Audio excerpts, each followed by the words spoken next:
حضور فرماتے ہیں اللہ تعالیٰ کو سب سے زیادہ پسندیدہ جو عمل ہے، سب سے زیادہ پسندیدہ وہ دو عمل اللہ کو بہت پسند ہے آج کے دن۔ فرمایا میرے آقا صلی اللہ علیہ وسلم وہ دو عمل کیا ہے؟ حضور فرماتے ہیں پہلی چیز یہ ہے کہ اللہ رب العزت کی بڑائی بیان کرنا۔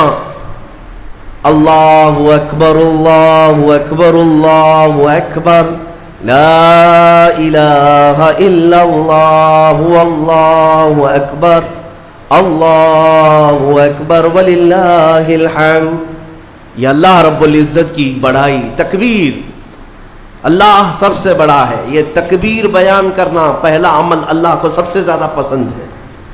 دوسرا عمل استغفار، استغفر اللہ استغفر اللہ استغفر اللہ استغفر اللہ ربی من کل ذنب واتوب الیہ۔ دو عمل آج کے دن اللہ بہت پسند فرماتا ہے، ایک اس کی بڑائی بیان کرنا تکبیر، اور دوسرے استغفار۔ اور فرمایا کہ جب اپنے گھروں سے نکلو تو تکبیر کہتے ہوئے نکلو۔ کتنے لوگ ایسے ہیں جو تکبیر پڑھتے ہوئے آئے؟ بہت کم لوگ ہیں، سب اپنے اپنے دھن میں چلے جا رہے ہیں۔ یہاں تک کہ فرمایا اس تکبیر کا اہمیت کا اندازہ اس سے لگاؤ، آنے کے وقت جس راستے سے آئے تھے عید کے لیے، جانے کے وقت دوسرے راستے سے جاؤ۔ واجب نہیں ہے، لیکن اس کی حکمت کیا ہے؟ ایک راستے سے آنا اور دوسرے راستے سے جانا سنت۔ فرمایا گیا کہ جب تم ایک راستے سے تکبیر پڑھتے ہوئے آتے ہو تو اس راستے پر موجود جتنے مکان، پتھر، درخت ہیں وہ سب تمہاری تکبیر کی گواہی دیں گے۔ قیامت کے دن تمہاری تکبیر کی وہ گواہی دیں گے کہ مولا یہ ہمارے سامنے سے تیری بڑائی کرتا ہوا گزرا ہے۔ تو ہو سکے دوسرے راستے پر بھی گزرو تاکہ زیادہ سے زیادہ ان تمام چیزوں کو اپنی تکبیر کا گواہ بنایا جا سکے۔ تو اس سے اندازہ کریں کہ تکبیر آج کے دن بہت اہمیت کی حامل ہے، اور اسی تکبیر کی آج ضرورت بھی ہے مسلمان کو۔ اقبال نے بہت اچھے انداز میں کہا تھا، کفر دم توڑ دے گا ٹوٹی ہوئی شمشیر کے ساتھ، گر تم نکل آ جاؤ ایک بار نعرے تکبیر کے ساتھ۔ مطلب یہ ہے کہ اس تکبیر کا آج بھی بہت سارے لوگوں کو انتظار ہے، جس تکبیر کی آواز سے ہی کفر کے خیموں میں ہلچل مچ جائے۔ وہ صرف اور صرف حلق سے نکلنے والی تکبیر نہیں ہے، وہ ایمان کی بشاشت اور توکل کے ساتھ نکلنے والی تکبیر ہے۔ اللہ رب العزت ہم سب کو کہنے سننے سے زیادہ عمل کی توفیق عطا فرمائے۔ آج میرے عزیزوں، عید الفطر میں جو نہیں کرنے کے کام ہے وہ مجھے بتانے کی ضرورت نہیں، سمجھدار طبقہ ہے ہمارا۔ آج شام تک ایک بات طے کر کے رکھ لینا، کیونکہ کل رات کو ہی شیطان آیا ہے چھوٹ کر کے قید سے، اور وہ اپنے پورے فورس کے ساتھ چاہتا ہے کہ تمہیں کسی نہ کسی طرح سے ان راستوں سے لے کر گناہوں کے اڈوں پر لے جاؤ۔ کتنے ایسے لوگ ہیں جو ایک ہی دن میں اس کے شکنجے میں پھنس جاتے ہیں، یہ ان کا معاملہ ہے۔ اسی لیے آج شام تک اپنے آپ کو کنٹرول کرو کہ میں نہ آج گانے بجانے، سینما اور جوؤں کی طرف جاؤں گا، اور نہ ہی بے حیائی کے اڈوں کی طرف جاؤں گا۔ آج کا دن اللہ رب العزت اپنے فرشتوں پر رشک فرماتا ہے۔ توجہ تو چاہتا ہوں، توجہ۔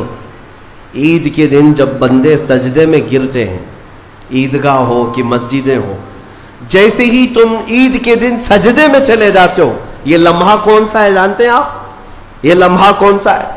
جس دن دنیا پوری، آپ بھی رمضان بھر سجدے میں گئے ہوں گے، عبادتیں کر کے بھیک کیا مانگتے تھے؟ اللہ تو راضی ہو جا۔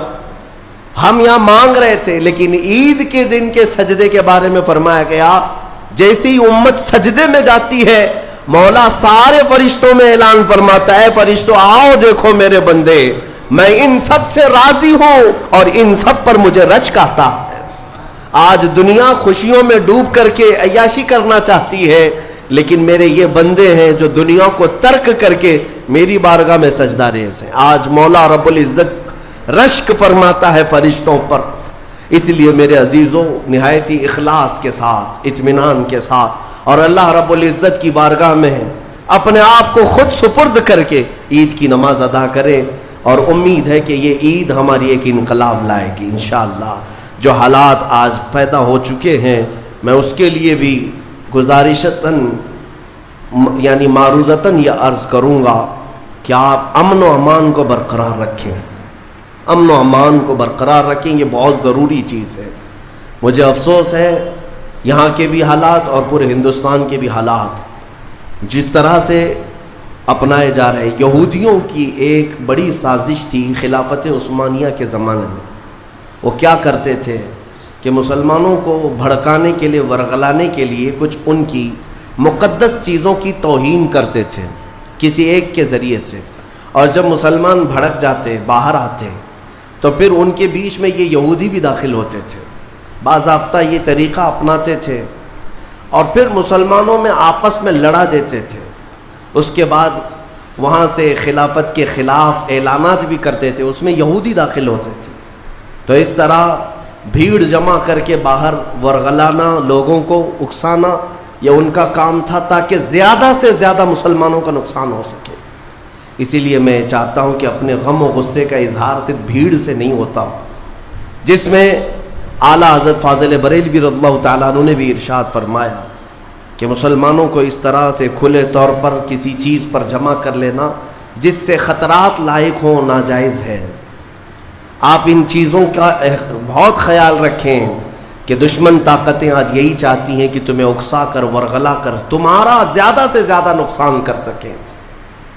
پچھلے 2 سال کا عرصہ گزر گیا، بنگلور میں بھی ایک حادثہ ہوا تھا، وائلنس ہوا تھا، غالباً رمضان کے موقع پر ہی 125 کے قریب نوجوان 2 سال سے ابھی تک جیلوں میں بند ہیں، کچھ چھوٹ گئے، کچھ ابھی تک باقی، اس میں کئی سافٹ ویئر انجینئر ہیں اندر بیٹھے ہوئے ہیں۔ تو یہ سب حالات دل کو دہلا دیتے ہیں۔ آپ امن و امان کو برقرار رکھیں، اور جب تک اپنے بڑوں اور بزرگوں کی طرف سے کوئی بات نہ آئے، آپ کوئی بھی چیز اپنے ہاتھ میں نہ لیں، اور اللہ کریم ہم سب کو ماحول میں امن و امان برقرار رکھنے کی توفیق عطا فرمائے، اور ظالموں کے شر سے مولا ہماری حفاظت فرمائے۔ جس طرح برے منصوبے تمہارے متعلق بنائے جا رہے ہیں، کریم خدا کی بارگاہ میں دعا ہے کہ مولا ان تمام منصوبوں کو تو خاک میں ملا دے، تیرے حبیب پاک صلی اللہ علیہ وسلم کی اس بھولی بھالی امت کو صحیح قیادت عطا فرما دے۔ رب العالمین، آج کے عید کے دن جب تو سب کو نواز رہا ہے تو اس غریب امت کو مولا تو رحم و کرم سے نواز دے، تیرے حبیب پاک صلی اللہ تعالیٰ علیہ وسلم کا سچا عشق اس پوری امت کو عطا فرما دے۔ السلام علیکم ناظرین، اسی طرح کے اسلامک ویڈیو دیکھنے اور سننے کے لیے ہمارے چینل کو سبسکرائب کریں۔ جزاک اللہ خیرن جزا۔ السلام علیکم ورحمۃ اللہ وبرکاتہ۔